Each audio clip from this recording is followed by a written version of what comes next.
Hi everyone. We're going to talk a little bit today about prepositions. Prepositions are some words like on, in, with, on top of, under, next to, about, during. And we have a lot of these words, and some of them have more than one meaning. So we're just going to talk about a couple examples, and there are so many that we can't talk about them all. But we'll talk about a few, and I'm going to share a few other examples or a website where you can find some other examples. First of all, please keep in mind that when we write a sentence, we should have a subject and a verb, and after the preposition, we need an object. So if we say with or since, I still need to say something after this. I cannot stop a sentence with, I like to eat a pizza with. We need to say, with what? Or my cat is sleeping on. My cat is sleeping on what? So whenever we have a preposition, we need to have something after it so we have a point of reference. I shared a website right here for you guys to look at so you can see a bigger list. You can do a Google list or a Google search, but here I went to a website called English Club. So inside of English Club, you can look for prepositions, and they have a really big list here. These are some common prepositions, and there are more than these, but these are just some common ones, okay? After, against, at, before, during, despite, following. The word like has two meanings, so keep that in mind. If I say, you look like your father, that's a preposition. But if we say, I like pizza, that's a verb. On, onto, since, toward, under, with, without. So as you can see, there are a lot of them. And even down here, they also have a longer list of prepositions. These are just some common ones. So spend some time looking at this list on English Club, or if you have a chance, do a Google search and you can see many lists. Today, we're just going to look at a few examples. I'm going to share some examples for location or place.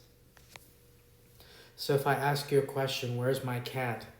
Where are your books? Where are your friends? Where is the store?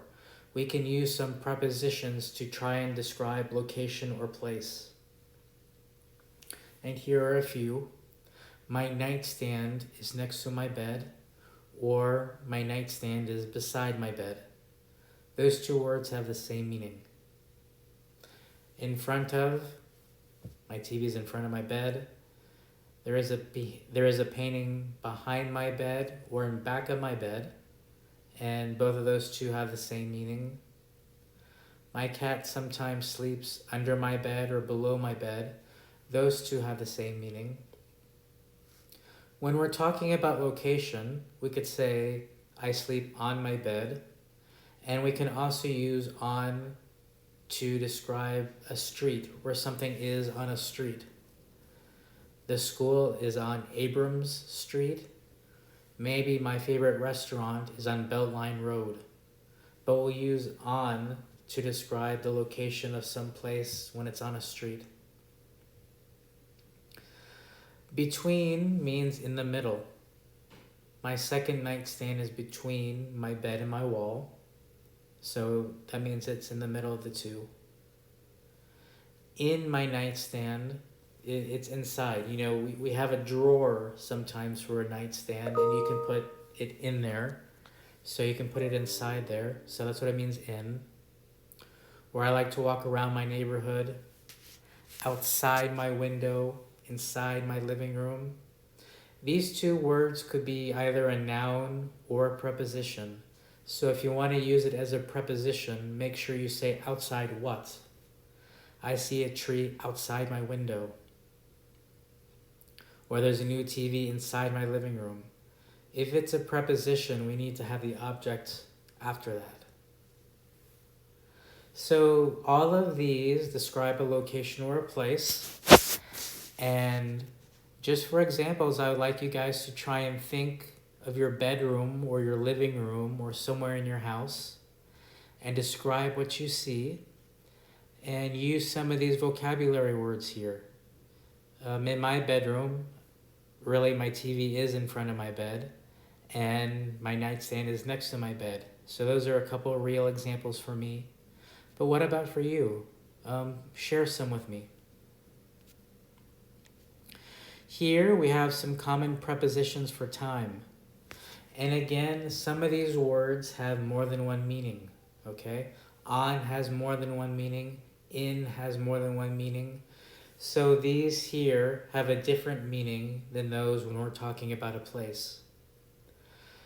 When we say on for time, we can say a day of the week, a date, or a holiday. So here it says, I go to Walmart on Sunday, or I see my family on New Year Day. We will finish the class on May 11th. So on a date, on a day of the week, or on a holiday. In, we can say in a month. Spring break is in March. My birthday is in December. We can also say it for in the morning, or in the afternoon, or in the evening. English is crazy, but we're going to say at night. For whatever reason, we're not going to say in the night.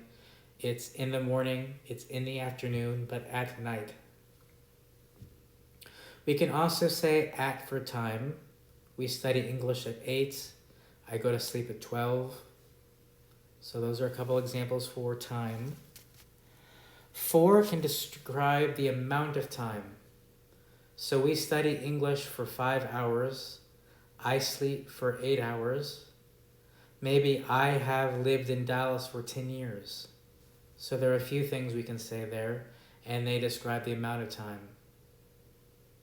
Or 3 months, 10 years, 5 minutes, all those we can use for for.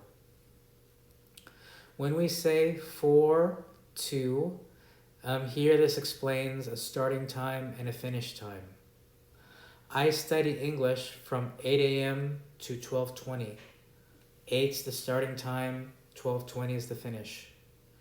Or I sleep from 11 o'clock to 6 o'clock. 11 is the start time, 6 is the finish. After or before can talk about a relationship of time. Before class, I turn off my phone. After dinner, I brush my teeth.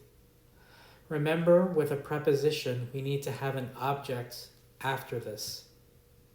So I cannot say, I brush my teeth after. That is not correct. I brush my teeth after what? I brush my teeth after dinner. So make sure with these, again, you use an object or a noun after the word. We can use until to describe when something finishes. I will study until 10 o'clock. That means I will stop at 10. I am visiting Galveston until Friday. And that means that I'm stopping on Friday. I'm going home on Friday. Since we can use with present perfect tense to describe when the event started, and we'll use this with an exact time, since 2008, since 10, since March. And primarily we use this with present perfect tense. So I have lived in Dallas since 2007. We have studied since 10 o'clock, or she has had her car since March.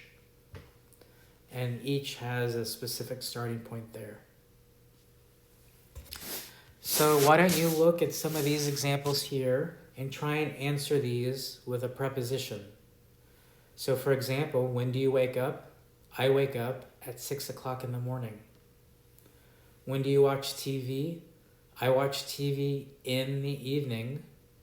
Maybe I only watch TV on the weekend.